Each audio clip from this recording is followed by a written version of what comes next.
കഴിഞ്ഞ സർക്കാരിന്റെ ശവപ്പെട്ടിയിലെ അവസാന ആണിക്കല്ല് ശബരിമലയാണെന്ന് കഴക്കൂട്ടം നിയുക്ത MLA-യും BJP നേതാവുമായ വി മുരളീധരൻ. ശബരിമല യുവതീ പ്രവേശനവുമായി ബന്ധപ്പെട്ടെടുത്ത കേസുകൾ പുതിയ സർക്കാർ പിൻവലിക്കണമെന്നും അദ്ദേഹം ആവശ്യപ്പെട്ടു.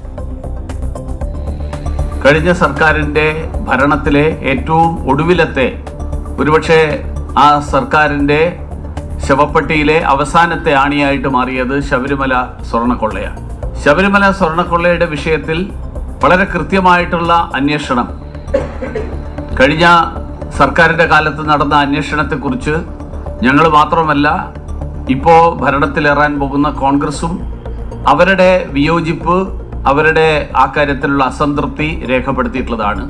അപ്പോൾ വരും ദിവസങ്ങളിൽ ആ അന്വേഷണം എങ്ങനെ മുന്നോട്ട് കൊണ്ടുപോകാനാണ് ആഗ്രഹിക്കുന്നത് എന്നുള്ളതിനെ സംബന്ധിച്ച് സർക്കാരിൻ്റെ നിലപാട് പ്രഖ്യാപിക്കണം ഭരണം ഏറ്റെടുത്ത ഉടൻ തന്നെ എന്നുള്ളതാണ് എനിക്ക് ആവശ്യപ്പെടാനുള്ളത്.